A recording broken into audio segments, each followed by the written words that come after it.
Je me rends à Gaza maintenant depuis 13 ans, très régulièrement. Et 13 ans, eh bien, c'est pratiquement une demi-génération. Donc j'ai vu évoluer la situation dans ce pays au fur et à mesure de cette fermeture progressive, de ce siège progressif. Le siège a commencé, vous le savez, en 2006, au moment où le Hamas a gagné les élections, et s'est progressivement aggravé en 2007, quand le Hamas a pris le pouvoir à la suite de la tentative de guerre civile qui a été faite par ceux qui avaient perdu les élections et qui a été un échec. Donc le Hamas a pris le pouvoir, n'est pas reconnu par la communauté internationale, et pourtant il travaille. Et localement, eh bien, vous avez maintenant 1 800 000 habitants qui continuent à progresser. Et c'est ça la constatation absolument étonnante, c'est que malgré l'aggravation du siège, eh bien, on voit dans tous les domaines de l'économie, de l'éducation et même de la santé, eh bien, on voit une progression. Par exemple, dans le domaine de l'éducation, eh bien, on a créé une faculté de médecine pendant l'intifada, et cette faculté de médecine a produit ses premiers médecins entièrement formés à Gaza l'an dernier. Il y a maintenant 9 formations de spécialité à Gaza, et la bande de Gaza, dans son état d'isolement, est devenue la championne du monde de l'enseignement à distance, ce qu'on appelle l'e-learning, avec des professeurs qui enseignent à distance, en direct, et qui font passer des examens. Donc on voit qu'une société hautement éduquée qui est soumise à une pression externe extraordinaire, eh bien, donne le meilleur d'elle-même. Elle donne le meilleur d'elle-même dans tous les domaines. J'ai rencontré il y a quelques semaines, par exemple, le principal imprimeur de la bande de Gaza, qui imprime des livres qui sont destinés uniquement à la bande de Gaza, puisqu'il y a aujourd'hui un siège absolu, une fermeture complète. Eh bien, on imprime à Gaza 7 millions de livres chaque année. 7 millions de livres chaque année. Ça correspond bien évidemment essentiellement aux livres des enfants des écoles, mais ça donne une idée de la qualité de la formation depuis l'école qui est donnée à la population de Gaza.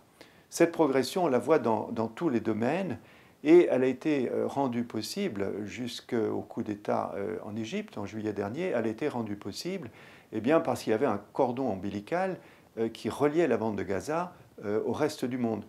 Ces tunnels, que l'on appelle d'une manière tout à fait anormale, certains appellent des tunnels de contrebande, étaient en réalité l'alimentation naturelle de la bande de Gaza, lui permettant de correspondre avec le monde entier, d'acheter du matériel, et en particulier d'acheter du matériel de construction. Peu de gens le savent, mais la croissance de la bande de Gaza au cours des 2 dernières années a été de 11% par an. Elle s'est brutalement arrêtée au moment du coup d'État en Égypte, puisque la première décision des militaires égyptiens a été de fermer la frontière de Rafah, et notamment de fermer la frontière au fioul, qui était 4 fois moins cher que le fioul israélien, et surtout au fer à béton et au ciment. Aujourd'hui, la route du ciment est coupée, et c'est un véritable tournant catastrophique pour les Gazaouis dans l'histoire récente de Gaza. L'embargo est total, et il est également total du côté israélien, c'est-à-dire que même au prix israélien, on ne peut pas aujourd'hui acheter une tonne de ciment. C'est une vraie catastrophe économique, et l'association des businessmen palestiniens de Gaza que j'ai rencontré récemment est véritablement catastrophée, car c'est 70 000 emplois qui ont été perdus instantanément, et c'est surtout le moteur de l'économie palestinienne, avec tous les emplois associés qui se trouvent brutalement mis à l'arrêt. Donc ça pose des problèmes de versement de salaire. La plupart des salaires versés à Gaza sont des salaires privés, ce sont les entreprises de Gaza. Ces entreprises sont à sec aujourd'hui, ou le seront malheureusement très rapidement. Et d'autre part, l'entrée par les tunnels de Gaza, c'était une frontière naturelle avec des taxes d'importation, et c'est une bonne partie des revenus de l'autorité de Gaza qui a chuté. Avant le coup d'État en Égypte, eh bien, l'administration de Gaza couvrait entre 70 et 80% de ses besoins financiers pour payer les 50 000 fonctionnaires. Donc c'est 60 à 80% des revenus de l'administration de Gaza qui sont perdus. Et ces revenus étaient utilisés en particulier pour l'extrême pauvreté, pour les gens qui n'avaient pas de revenus, pour les chômeurs qui sont extrêmement nombreux. Et donc c'est toute cette répartition qui rendait la vie possible à l'ensemble de la population de Gaza. C'est toute cette répartition qui est en cause. Donc on est véritablement entré dans une nouvelle phase de siège particulièrement catastrophique et il n'y aura pas, ceci ne va pas durer indéfiniment.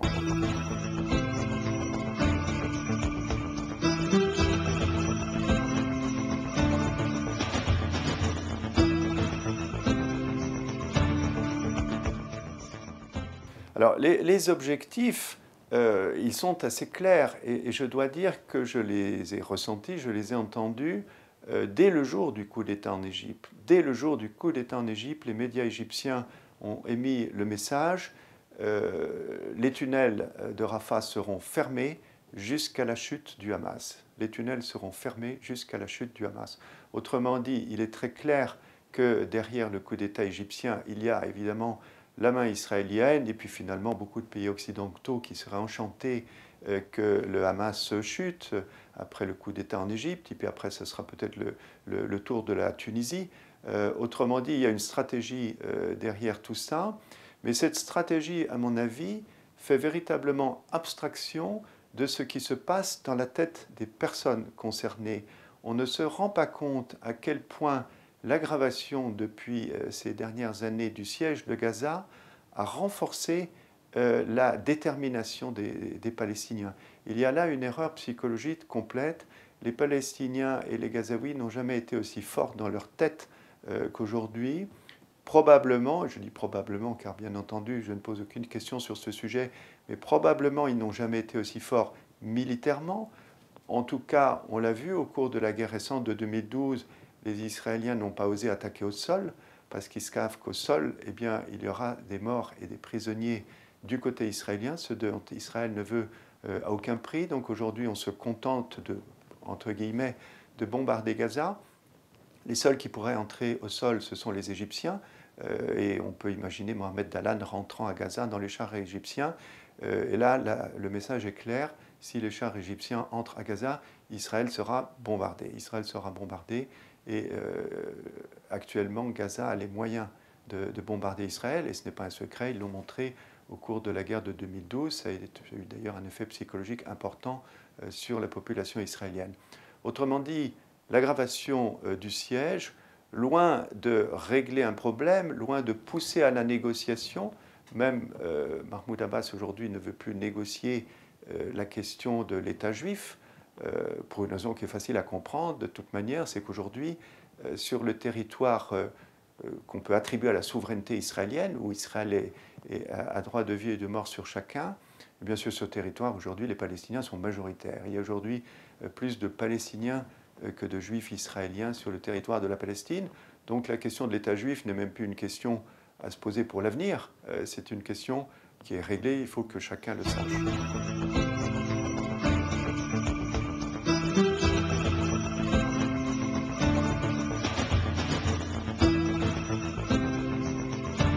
Alors la population palestinienne, elle ne fait que grandir. Aujourd'hui, il y a 1 800 000 Palestiniens dans la bande de Gaza. Il naît au total 400 Palestiniens, jeunes Palestiniens tous les jours. Autrement dit, lorsque certaines associations, croyant bien faire, parlent de tentatives de génocide, parlent de transformation des Palestiniens en Indiens d'Amérique, ça part d'une information qui est erronée. Les Palestiniens croissent et embellissent. Et donc, cette politique de destruction de maisons pour faire partir les Palestiniens de certains territoires, cette politique d'assassinat, cette politique de bombardement de la population, en réalité, ce sont des punitions pour essayer d'atteindre le moral des Palestiniens, et ça ne marche pas, mais en aucun cas, la démographie palestinienne ne sera atteinte par ce procédé. Et d'ailleurs, la situation est tellement catastrophique dans l'Israël qui est situé à l'intérieur du mur. À chaque fois qu'on parle d'Israël, il faut essayer de donner une définition, parce qu'au fond, on ne sait toujours pas aujourd'hui quelles sont les frontières d'Israël. Ça n'a jamais été les frontières de 1948, mais on pourrait y revenir, pourquoi pas. Ça serait un projet. Autrement dit, ce projet d'extermination des Palestiniens est un projet fou qui ne correspond pas à la réalité des choses. Donc aujourd'hui, les Palestiniens sont de plus en plus nombreux, ils sont très éduqués, ils sont de plus en plus forts dans leur tête et aussi militairement. Et donc toutes ces tentatives sont des tentatives qu'on pourrait comparer à des tentatives un peu désespérées. Je ne dirais pas qu'Israël est en train de jouer ses dernières cartes, mais c'est un petit peu cette impression. Si on peut faire une comparaison, si l'on regarde au cours des guerres de 2008 et de 2012, le nombre de morts et de blessés par jour, eh bien, on s'aperçoit que dans les 2 ou 3 derniers jours de l'attaque israélienne, juste avant qu'Israël soit contraint à arrêter, eh bien, il y a eu une augmentation sensible des nombres des morts et des blessés. Une espèce de feu d'artifice sinistre final. Et on a un peu l'impression, en matière de communication, qu'Israël exagère aujourd'hui, qu'Israël pousse, que le lobby pousse d'une façon extraordinaire. On a l'impression que la situation se rigidifie et en réalité, à mon sens, ça reflète une situation de faiblesse. Israël est aujourd'hui en position d'extrême faiblesse diplomatique sur le plan de l'image. Et ce n'est pas la nomination d'un Premier ministre en France totalement acquis à la cause israélienne, sioniste, eh bien, qui doit cacher la forêt des millions, des dizaines de millions de personnes dans le monde qui ouvrent tous les yeux, de leurs yeux tous les jours, qui vont sur Internet, qui se renseignent, qui parlent, qui communiquent. Aujourd'hui, la communication, la guerre de la communication, elle est perdue par Israël. We shall overcome. We shall overcome. We shall overcome.